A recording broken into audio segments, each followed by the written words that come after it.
సమస్యల పైన ఎక్కువగా రాస్తున్నాను.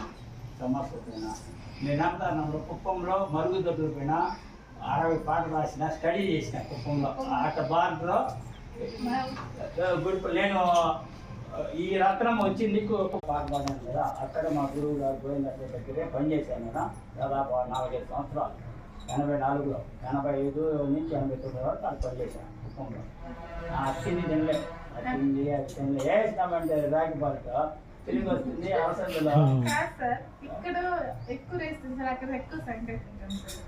నేనున్నప్పుడే చెప్తాను. పుష్క మళ్ళా మాట్లాడితే పుష్క అంటారు. అయ్యానికి రాగి పాట టేస్ట్ విసిరేస్తే వస్తుంది. అడిగితే చెప్తాను. నేను కుప్పంలో ఉన్నా, కుప్పం ఏరియాలో ఆ ఏరియాలో అంతా ఉన్నా.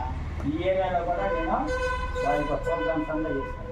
కలిగిరి ఇది కదా, ప్రేమ సంత జరుగుతుంది. ఈ సంతలో ప్రోగ్రామ్ కదా. మళ్ళీ ఏడు నుంచి మేడం ఈ పక్క నుంచి పోతుంది. ఊరు మంచి పేరు, దాని పేరు కందూరు వేసిన కందూరు, వాయిపాడు, తరగొండ, గుర్రంకొండ, ఇవన్నీ ప్రాంతాలన్నీ తిరిగిన. ఇది కూడా నాకు తెలుసు. ఈ రూట్ నుంచి సంత కదా. ఇప్పుడు వచ్చినమ్మా రాయచోటి అన్నీ చెప్తా కదా. రాయచోటి యాంపల్లి అవన్నీ తిరిగి అయిపోయింది. యాంపల్లి అంతా కాబట్టి ఇవన్నీ అనుభవంలో ఉంది. కాబట్టి మీకు మీ వాళ్ళందరికీ మంచి అవకాశం ఉంటుంది. కానీ మళ్ళా ఇంకో కొంతమంది కన్ను మేడం పైన పడింది, నా పైన పడింది. ప్రోగ్రామ్స్ మేడంని మర్చిపోవాలని ప్లాన్ చేస్తాను కదా. ఉగాదికి చేద్దామా అని ప్లాన్ ఉంది. మీరు చేయండి సార్.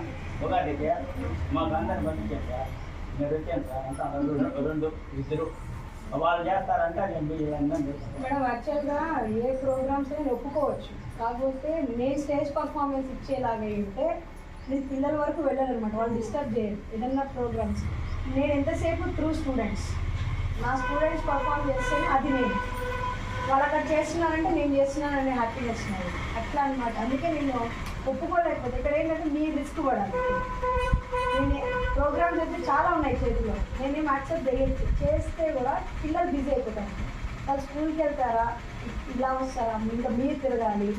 సో నేను ఒక్కదాన్ని స్టేజ్ పైన వేసేదాన్ని అయితే అన్నీ ఒప్పుకోవచ్చు, వెళ్ళిపోవచ్చు. నాకు హ్యాపీ. ఇంకా అంటే రెమ్యునరేషన్స్ వస్తాయి, వేసుకోవచ్చు. నేను ఇంతవరకు నేను నమ్ముతాను లేదో దాదాపు 18 years నుంచి నేను భరతనాట్యం నేర్పిస్తున్నాను, స్కూల్స్లో వర్క్ చేశాను.